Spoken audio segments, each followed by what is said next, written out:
திருச்சி மாவட்டத்தில் ஒரு கூட்டம் நடத்தும் போது நம்ம தம்பிகளுடைய படத்தை அந்த மாதிரி பதாகையில காவல்துறை போடக்கூடாது ஒரு சின்ன வழக்குல இருக்காங்க. அந்த தம்பி ஒரே ஒரு வழக்குல தான் இருக்காப்ல.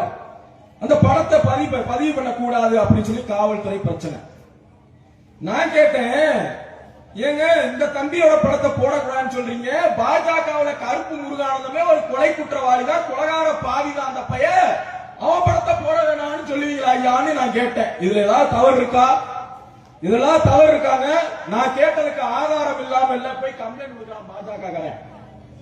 எங்க கொடுக்கிறான்? திருச்சி மாவட்டத்தில் பாரதிய ஜனதாவுடைய பொதுச் செயலாளர் இருக்கக்கூடிய கருப்பு முருகானந்தம் ஒரு கொலை குற்றவாளி. இதை 1000 தடவை சொல்வேன். இந்த அவங்களுக்கு கொடுத்த அழைப்பானை தான் சம்மன்.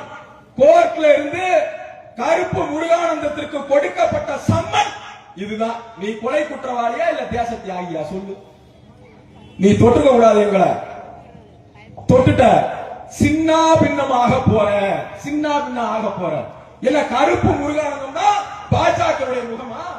நீ என்ன பாஜக இந்து உலக இந்துக்களுடைய முகமா? நீ ஆயிரக்கணக்காக தன்னுடைய வாழ்நாளை அர்ப்பணித்துக் கொண்டு திருமணமே செய்து கொள்ளாமல், நமக்கு 1000 கருத்து வேறுபாடு இருக்கு அந்த சித்தாந்தத்தின் மீது, ஆனாலும் தன்னுடைய திருமணமே செய்து கொள்ளாமல் தன்னுடைய வாழ்நாளை அந்த சமூகத்திற்காக அர்ப்பணித்து இந்து சமூகத்திற்காக வேலை செய்யக்கூடிய முழுநேர களப்பணியாளர்கள் போன்ற ஒவ்வொருத்தர் மூலமாக தான் பாஜக வளர்ந்து நிற்கிறது. உன்னை மாதிரி சாராய வியாபாரி மூலமா வளர்ந்து நிற்கிறதா? நீ யார்? எழுதுறான் சமூக வலைதளத்தில். நீ என்னது காவி வேட்டி கட்டி இன்னைக்கு அரசியல் பேசுற கருப்பு முருகானந்தம் தான் பார்த்திருக்க. பழைய முத்துப்பேட்டை கருப்பை பார்த்தது இல்ல. எல்லா கருப்பையும் எல்லா பருப்பையும் பார்த்துட்டு வந்துதான் இங்க பேசிக்கிட்டு இருக்கான் கே.கே.எஸ். தம்பி குருமணிகண்டன். நீ யாருன்னு எனக்கு தெரியும். பழைய முத்துப்பேட்டை கருப்பு யாரு? சாராய வியாபாரி. ஐயோக்கிய பையன் சாராய வியாபாரி தான்டா நீ. என்னடா சமூக வலைதளத்தில் ஐடி 4 பேரை வச்சு எழுத விட்டா? இந்த மிரட்டல் உருட்டலுக்கெல்லாம் பயப்படுறவன் கே.கே.எஸ். தம்பி கிடையாது. அது அந்த காலம் தம்பி. இது வீரபுத்திரனுடைய காலம், கே.கே.எஸ். காலம். உன் மிரட்டல் உருட்டலுக்கெல்லாம் பயப்பட மாட்டோம். அடிச்சா திருப்பி அடிக்கக்கூடிய காலம். பார்த்திருப்ப உன் பகுதியிலேயே முத்துப்பேட்டையிலே பார்த்திருப்ப. நீ நிறுத்த வரையும் கணக்கு தொடரும். என்ன நினைச்சுட்ட? பாஜகனா பாஜகவை பேசுனா நீங்க பாஜக சமூக ஊடக பிரிவு பேசுங்க. கருத்தியல் ரீதியாக மோதிக்கொள்வோம், சித்தாந்த ரீதியாக மோதிக்கொள்வோம். கருப்பு முருகானந்தம் பாஜகவினுடைய ஒட்டுமொத்த முகமா? டோக்கன் கொடுக்கிறேன்னு சொல்லி இந்த பட்டுக்கோட்டை பகுதி மக்களை ஏமாத்தின புறம்போக்கு கருப்பு முருகானந்தம். இல்லைன்னு சொல்ல சொல்லுங்க. இல்லைன்னு யாரையா சொல்ல சொல்லுங்க. இன்னும் பேச முடியும் நம்பி. தனி மனித விமர்சனத்துக்குள்ள நான் இறங்க மாட்டேன். அது என்னுடைய கொள்கை கோட்பாடு. நீ இன்னும் போனின்னு சொன்னா, இந்த முத்திரைய சமூகத்தை பகச்சின்னு சொன்னா, நீ ஸ்ரீரங்கத்துக்கு அடிக்கடி எதுக்கு வர்றேன்னு பேசுவேன். நீ என்ன பெரிய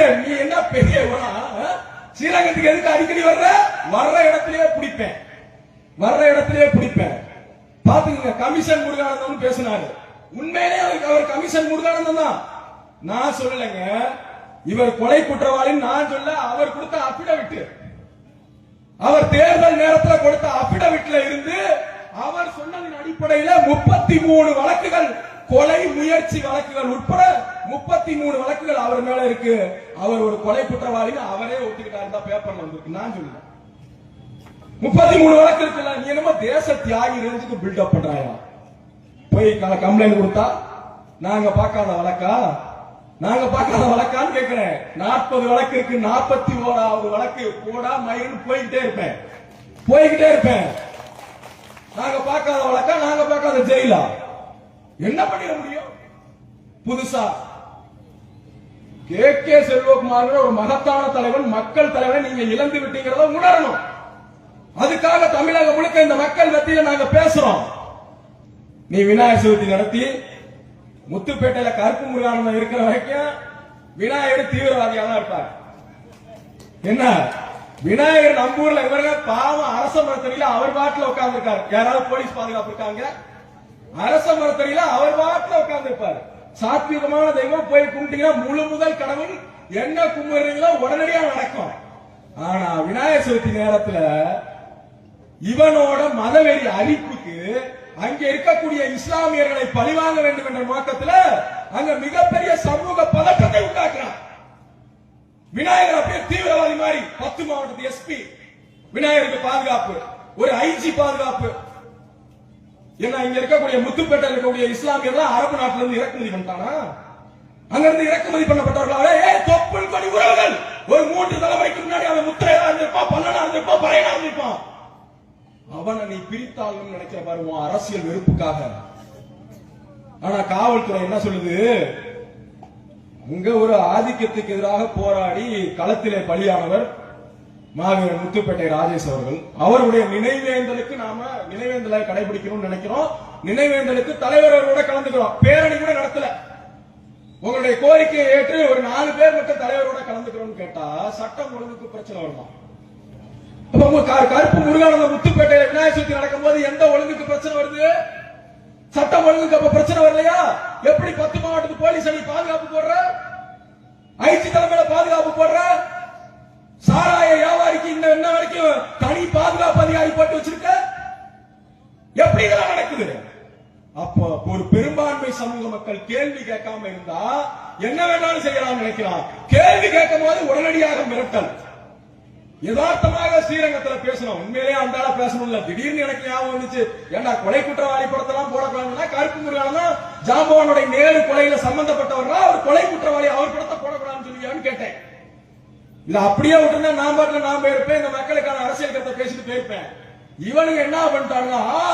குருமணி என்ன வீட்டை முற்றுகையிடுவான், கே செல்வகுமார் வீட்டை முற்றுகை, நாங்க என்ன கம்யூனிஸ்டாரா? தொலைச்சிருவான். நீ வீட்டுக்கு வரணும்னு நினைச்சினாவே பாஜக காரன் நீ வேணா இஸ்லாமியர்கிட்ட சண்டை போடலாம், பாவம். நீ எங்கள்கிட்ட சண்டை போட முடியாது. நாங்க பாட்டுல கடந்து போயிருந்திருப்போம். கடந்து போறது இன்னைக்கு உன் ஊர்லயே வந்து உன் ஊர் கூட கிடையாது, உன் ஊர் பக்கத்து ஊர். நீ இங்கதானே நிக்க போற. முத்தரையர் கிராமங்கள்ல ஒரு கிராமத்துல கூட உன்னுடைய வண்டி நுழையாது தம்பி. கருப்பு முருகானந்தம் உன் வண்டி நுழையாது. நீ எந்த தொகுதியில வேணா நின்று, எந்த தொகுதியில வேணா நின்று. அன்னை கராத்தே செந்தில் நான் பேசினார்ல, கவுன்சிலர்லாம் ஆக வேண்டாம்.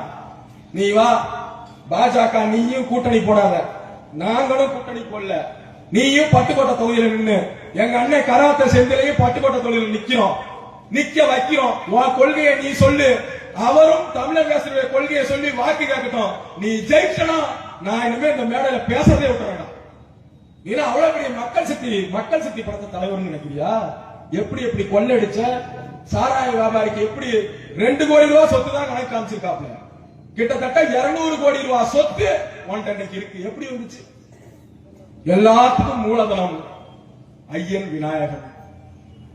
விநாயகருடைய அருளால இன்னைக்கு 200 கோடி சொத்துக்கு அதிபதியா இருக்க. அதோட போயிடும். தேவையில்லாம முத்திரையர்களை சீண்டாது, முத்திரையர் சமூகத்தை சீண்டாது. பாஜகவுக்கு எச்சரிக்கையா சொல்றோம், இந்த சமூகத்திற்கு நீங்கள் துரோகம் இழைத்தீர்கள். சொன்னதை செய்யல. தமிழகத்தினுடைய தலைவர்கள் இந்த முத்திரையர் சமூகத்தை லெப்ட் ஹேண்ட்ல டீல் பண்ணணும்னு நினைச்சான். அதற்காக அதிரடி காமித்தோம்.